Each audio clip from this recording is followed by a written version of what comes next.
Hello guys, welcome back to my channel. If you're new here, my name is Zainab Kadenge. Don't forget to like, subscribe, share and comment my videos.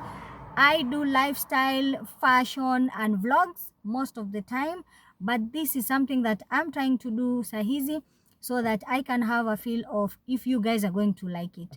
But on today's episode, I want to share some lessons that I learned in my early 20s. Let's get right into the video. Lesson 1 nililearn from my early 20s is that listen to your parents. If someone tells you that Mimi, I've gone through a certain thing, I have made these particular mistakes and I would like you to learn from me so that you don't make the same mistakes, you should listen, because if not, kitakuramba vizuri. These people sometimes, especially parents, they have been through a lot and somehow they know so much about you. So it is very important to listen to what they are telling you, especially kama mtu amefanya mistakes on your behalf, so that you don't have to go through them. Listen. 98% of the time they are right.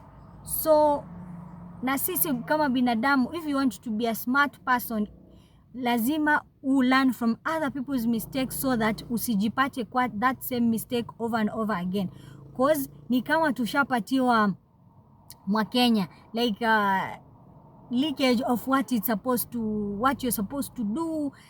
That's why hata before we start businesses ama tuanze kitu chochote, huwa mara nyingi tunafanya research, tunasoma vitabu, tunaangalia 1 2 and 3. Why do we do this? We do this ndio tupate as many lessons as possible, tupate a road map actually on how to go about a certain thing that you are interested in.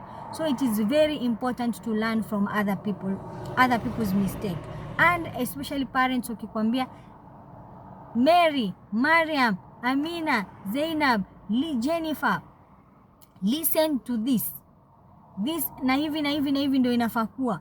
Don't do this, don't do that. Listen.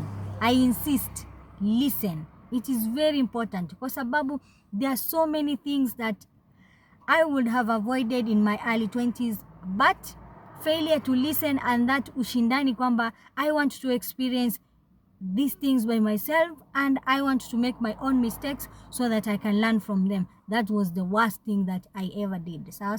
So I'm sharing this with you so that you don't have to go through the same thing. Ama if there's no one to tell you, guys, I'm here to tell you. So drop your comment on the comment section. Unieleze kitu gani umewahi ambiwa that you are not supposed to do. Don't do it. Ama sisi tumefanya a certain mistake that iko na the same consequences. Don't do it, but you still went ahead and did it anyway. What are those things? Kindly comment on the section below so that pia tupate lessons that we can learn from each other.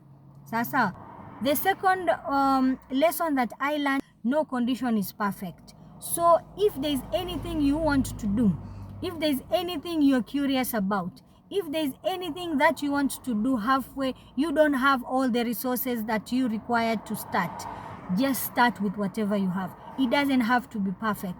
We should kutoa hiyo so much expectations on ourselves that we need to be perfect before tufanye kitu. We don't necessarily have to be perfect.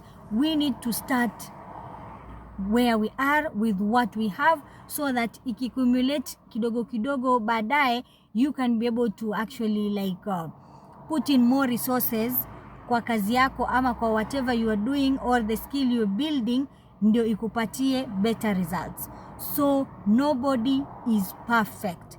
So don't strive for perfection. Just start. Just do it. That's the whole concept. Because saizi ningekuwa nimechukua that advice or I would have followed that to the later, right now ningekuwa maybe na certain things that ningekuwa nimeanza, like even if I can give an example of my YouTube channel. I was like, I don't have a phone. I had started recording vizuri, and then there's a certain point in time where someone stole my phone and it had like the best camera. I was so demoralized. I could not even continue vlogging because niliishiwa na nguvu. Technically, I'm like, yo, this is my favorite phone and it has like the best camera. What do I do? And na hizo simu zilitoka off the market. I was trying to go buy, I think I had something. I was trying to go buy another phone, a similar phone, nikambua they were phased out.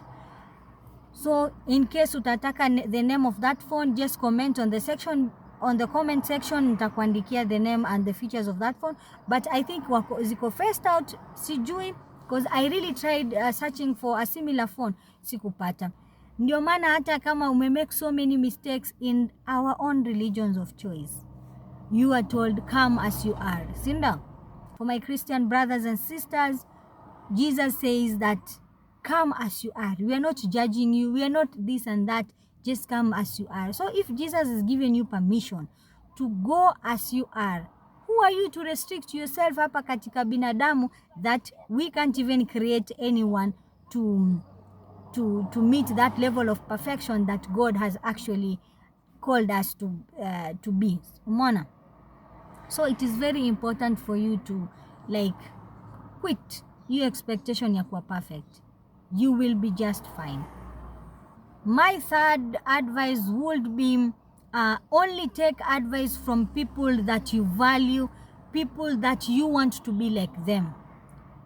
Usishinde ukichukua advice from people just because they are older than you. Angalia, what has this person achieved in this particular sector I am consulting them about? Is it matters to do with taxes? Is it matters to do with relationships? Do they have a good relationship right now? Apart from relationship, are they successful in their business? Unaona? You can't take advice from people who have not been there before. So it is very, very important you listen and take advice kwa watu ambao wewe mwenyewe you look up to. So that's why kwenye structure ya maisha sahi, we are highly encouraged to have mentors. People to mentor us. Mentors si lazima wakuwe ni watu that we don't know much about them ama ni watu extremely successful. As long as someone has achieved whatever it is that you similarly want to achieve, then that person can be your mentor. Sawa sawa. So it is very important we consider that. Advice number 4 is be yourself. Everybody else is taken. I can't emphasize enough. Just be your authentic self. Hakuna mtu anakuambia ni lazima wewe ukae kama Kim Kardashian ama wewe una strive kuwa a certain standard, kwa sababu hata hizi standards zenye ambazo tunajaribu kujiwekea katika haya maisha tutaweza kweli? Kwa sababu kila uchao, kila siku new standards zinasetiwa katika maisha yetu. Unaambiwa haya, this time round watu wanapenda wasichana thick but slim. Haya, umeenda gym, umepata hiyo body. At the end of the day, after 1 year, unaambiwa sasa watu wanataka watu wanono. So you gain weight. Allah has created you in the best shape and form. Just stay healthy and be yourself. Sawa sawa. Usisuccumb to unnecessary pressure or unnecessary noises zenye ziko around you. You need to be like this. Unafaa kuwe hivi, fanye hivi. We are expecting if you're a Muslim, basi wewe you don't do certain things ambazo hata like it has nothing to do with religion ama personality. Just be yourself so that usistrive sana kufit in kwa categories of things ama people that are not adding value to your life. The only place I can tell you is to strive to do better is when you are in environments that challenge you to be better. Then if you have a weakness in you, you need to like work on your weakness, and as much as you want to be yourself with that weakness, I highly encourage you take up that positive trait so that you can be better. You are bettering yourself. That is the only place you're not allowed to be yourself. If your authentic self haileti value, sawa sawa, haileti value katika maisha ya those around you ama kwako, then that I would say you need to change. You need to change for the better. Sawa sawa. But let us be very careful. We don't use that. Mimi, if someone calls, I don't call them back. That is just me. Hiyo ni mimi tu. I'm being myself. No. inatakikana muwe na good interactions with people. You need to know how to talk to people. You need to relate well with them. You need to be kind to people. So in those negative traits, disclaimer, you're not allowed to be yourself. Be the better version of yourself. Number 5 is failure is not a death sentence. Who needs to hear this? Failure is not a death sentence. Sawa sawa. Hey. Kama we ni perfectionist ama uko na fear of failure, nyosha mkono kwa comment section, manake najua tuko wengi. We are sometimes like very engraved in fear that we end up not even starting something. We end up not even trying anything. We end up even not being comfortable about even a few things about ourselves. So that can be very, very, very sad. So it is important to not fear failure, because failure is proof that whatever you're doing is a process, and during that process kuna vitu that zitakata, and vitu zitakata ama zitaanguka ama utaenda through losses to show you that this is not the right path for you to take. As much as umechukua, umeinvest so much time and energy on it, this is not how it works. So failure provides us with a guideline ama a roadmap on where not to go or what not to do. Sawa sawa. So it is very important not to fear failure, because at the end of the day, the reason why we failed is because we even tried. We made that move. So it's still a win. It's kind of a win as compared to someone mwenye ameanza kitu fresh. Mimi sasa, if I had not feared failure, ningekuwa sahi nimefanya so many things that nilikuwa scared kufanya, na sahi like I'm doing them na siogopi kwamba nitafail. It's only that I wish that I had started mapema so many things. So if you're listening to this na uko na fear ya failure, kindly drop it now, because you can't get proof of concept bila kuanguka, bila kujaribu, bila kufanya 1 2 3 so that vitu zikuwe poa. Going strong at number 6 is exercising and eating healthy. That is something ningekuwa nimefanya kitambo sana. Right now I enjoy. Okay, in 1 or 2 of my vlogs taona nimekula. I've made really bad choices about whatever I consume, but yo, I don't need to be judged. I'm just a girl. So like ndo nasema, like when you eat healthy, when you consume good food, like unasikia poa, you even feel good about your body, unasikia uko na some energy that is unexplained, especially after exercise, especially kama unakasirika haraka, ama kuna time umejipata umekasirika sana, just do some exercise. Imagine zinasaidia sana, like unasikia ile like pressure na tension kwa mwili yako zinaisha, by the way, zinaisha kabisa. So these are things I wish ningejua mapema ndo ni utilize. Unaona sasa. So if you are listening to this video, it is not late. It is completely not late for you to try hizi vitu. So just start. Sawa sawa. Usiogope. Just start eating healthy. I know sometimes kuwa consistent inaweza kuwa a bit of a challenge, but it doesn't matter as long as you're doing it. Hata ile siku umekula pizza, you're going to feel guilty about it. By this, sitaka hapa nikwambie usisikie guilty. Feel guilty about it, but restructure ama redirect, uende back to eating healthy. So just try, yeah?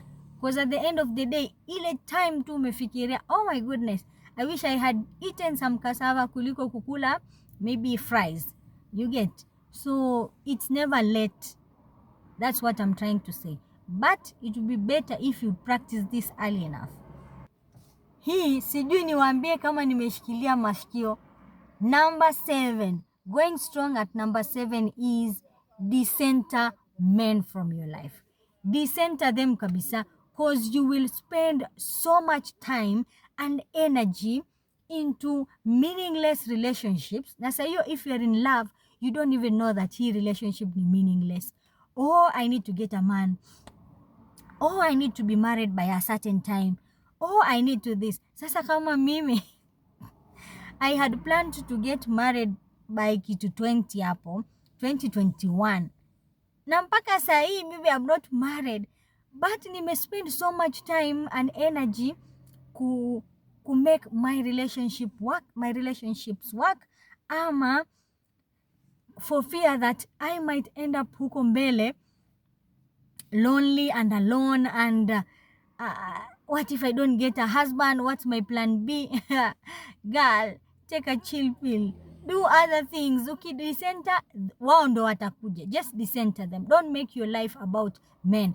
And if you have a circle of friends that keeps discussing about men and this and that, everything around them revolve around men. Everything that they talk about revolves around men. Just be very cautious with those kind of friends, and try and change your circle yako so that you put the right energy. Kwa sababu if you focus on other things, a man that actually loves you or a woman that actually loves you atakufuata tu. At the end of the day, you don't have to stress about it. Sawa. So we really need to learn to decenter men. If watakuja. If awadi, like, just be happy, because at the end of the day, hata kama wewe mwenyewe you're not happy about yourself, hata huyo mtu akija additionally hata kusaidia, kwa sababu wewe mwenyewe you're not even happy with yourself. Na akikuja into your life, wewe mwenyewe you're not happy with yourself. Sasa yeye akikufanyia madharau, ama akikufanyia kitu that you're not proud of, ama you don't like, your whole energy, your whole vibe, your whole being, your whole existence ita circle back to them. Sasa ni kama unawapatia so much power. My dear elegant lady, or my dear gentleman, decenter women, decenter men in your life, and just do what is best for you. Itakusaidia vizuri sana. Itakusaidia big time, because relationships consume a lot of time and energy for us. Imagine that your 4-year relationship ingekuwa ni degree ingine umefanya. Sawa. Hebu imagine your 2-year relationship yako ingekuwa diploma umefanya, but you're busy studying someone ambao hata hakea, ama is there for a good time, ama hata kama anataka kukuoa genuinely, but just decenter them, because you're the main character in your story. Another thing would be running away from your problems. Kama kuna mtu alikuwa anazidodge problems hivi, problem ikija huku mimi niko huku, ikienda huku niko huku. Running away from myself, actually. Oh my goodness, that's the worst thing that I ever did. Kitu chochote kama kilikuwa kinanipatia stress, ama some sort of challenge ambao I'm not able to do, I will drop it like a hot potato. So that is something that is not nice. I wish I had worked on that one. Kwa sababu, like, at the end of the day, unaona hii problem bado ni yako. Ama if you turn into drinking, it does not take away hiyo problem yako. Sit down, angalia, analyze what is the problem. Na hii problem, what is the root of this problem? How can I solve this problem? Naona, can I get someone to solve it for me? Can we solve it together? Resolve your issues. Resolve your matters. Naona, it doesn't matter how tiny or big that problem is. Everything in this world has a solution. Just in case nobody told you. Hakuna end of anything. Kila kitu kiko na solution. So it is very important for you to find solution to your problems. Especially problems that concern you. Si problems za watu. Problems zinakuhusu wewe. So resolve your problems first before hata usaidie mtu mwingine. And don't run away from them. And kama ni kitu ambacho unataka ku resolve by kusema, "Oh bwana, mimi staki. I've been given an opportunity, staki." But uko hapa, uko na scarcity mindset sasa. mimi nikiacha hii opportunity itakuwaje? But at the same time it's taking a toll on my mental well-being. But uko hapo bado unafikiria uchukue ama usichukue. Lazima uresolve problem zako. Hakuna kuziruka. Hakuna mtu atakuja kukusaidia kuziresolve. Na ukirun away from them sahi, in 2 years time they'll catch up with you, especially problems ambazo ni kubwa kubwa. Na to emphasize, even small problems zinaweza kuja baadaye zikungate ama catch up on you, kwa sababu ni vitu ama maybe neglect your parents ama your spouse ama kitu chochote that you are supposed to do, ama ignore kufanya mtihani. Let me give you a small story about how I usually run away from my problems, though it's something I'm working on. I failed to do certain exams kwa sababu I feared mathematics. And nikiangalia my track record, sijawahi anguka maths. But I'm like, why do I fear? What do I fear? Unaona? And then only baadaye to realize, oh my God, I've wasted so much time to run away from this particular statistics class. And 1 year later, I still have to do it. Now that's the worst part. Haikuenda. Just because nime run away from it, haimaanishi someone went sat for that exams akaandika akapita ama akaanguka on my behalf. So at the end of the day, bado hiyo problem mimi ndo niko nayo. Yaani mimi bado ilinibidi nikae chini, niende ni apply for that exams, nifanye tena. Unaona vitu kama hizo. So we should be very careful about our problems. Another thing would be inconsistency. Kuna watu kama mimi kitambo, I used to be like I never resolve anything. I never do anything to completion. Hata my 5 daily prayers, I will pray 4, 3, 2, sa nyingine 1, ama nazi accumulate zote, I pray them at the end of the day. Siko consistent. Mpaka nikafika pia skin care, routine yangu sifanyi consistently. Leo nafanya, kesho sifanyi. Leo nafanya mpaka siku nyingine nimesahau. I'm like, Zainab, how do you even want to build a good life for yourself if wewe mwenyewe hata like following through a plan inakushinda? Na hii inaletwa pia na it arises from having so much on your plate to do. So you end up doing half here, half there, half there, half there. Na ukimaliza a certain period of time unaona kwamba oh my goodness, hakuna kitu cha maana nimefanya, kila kitu nimebite halfway. Kuwa organized na kuwa consistent kwa vitu zako, and stop doing so many things at the same time. Kila wakati unafanya hivi, unafanya hivi, unafanya hivi, unafanya hivi, unafanya hivi, unafanya hivi. You end up hata huwezi maliza kitu kimoja ambacho kitakuletea value, and you're wondering why you fail. Oh my God, I wish someone had told me this earlier. I had to learn the hard way. Kwamba mpaka nakuja nakaa nafanya analysis, I'm like, Zainab, we need to stop this.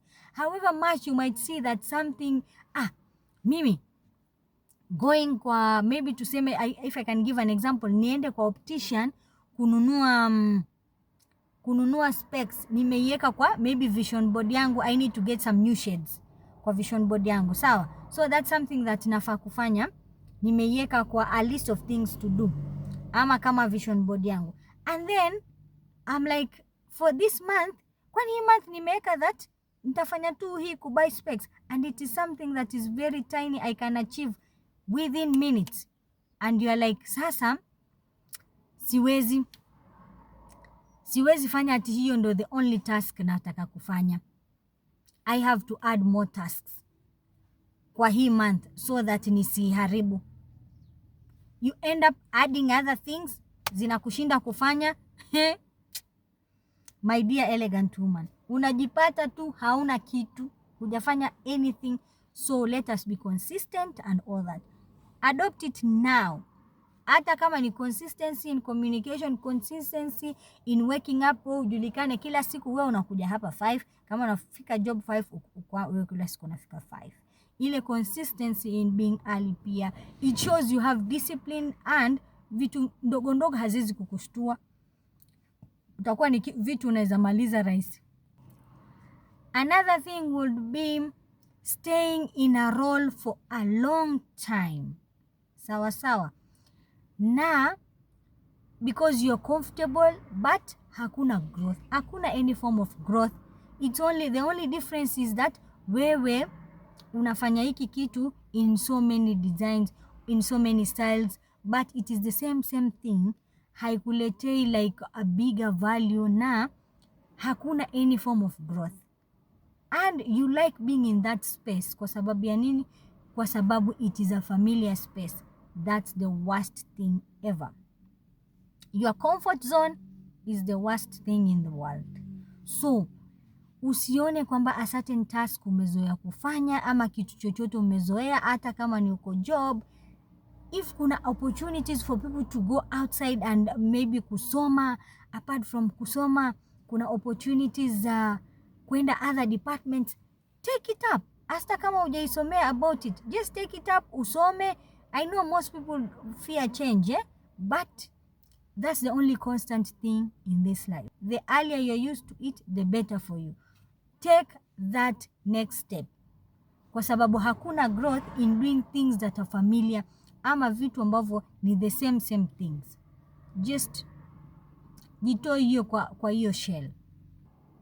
One last thing is for my girlies and gentlemen that wao wanajiona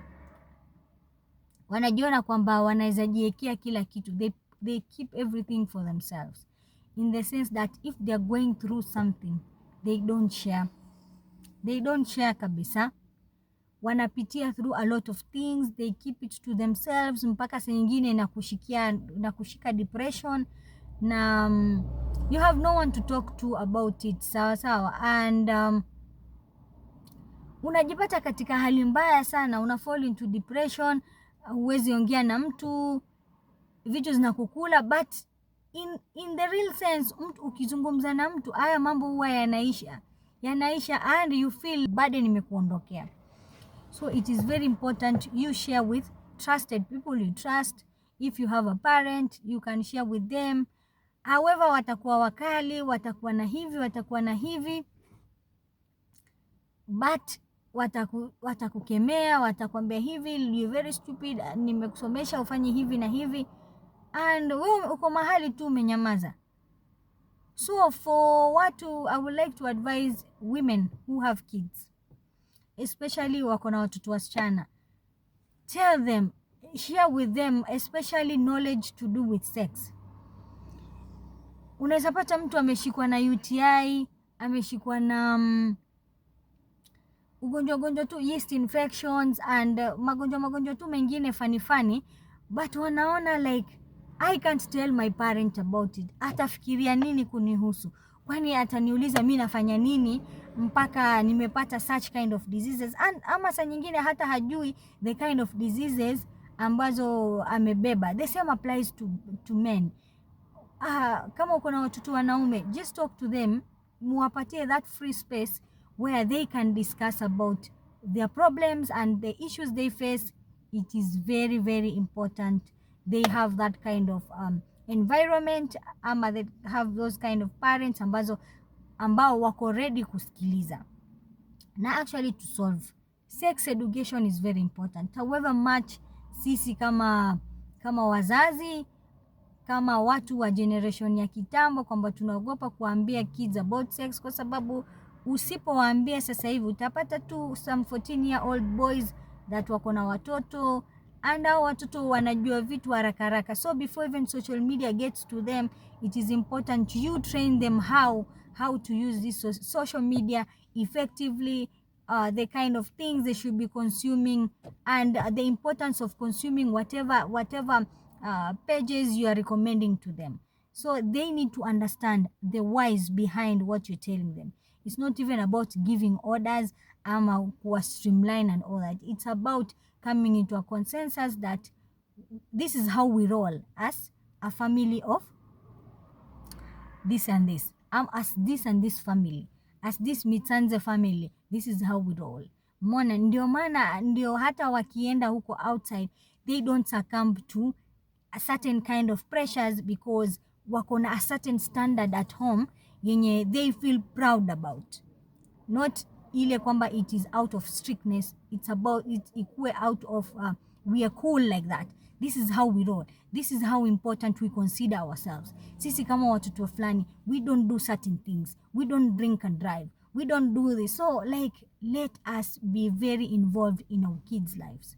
That's all I want to say. And for those, this responsibility hata haiendi kwa parents peke yake, hata sisters. Kama uko na smaller uko na siblings na wewe ndio mkubwa wao, just take them through some things na uwaeleze kwamba this is 1 2 3, and let us be providing a safe space for everybody to thrive, for our kids to thrive, for our friends to thrive.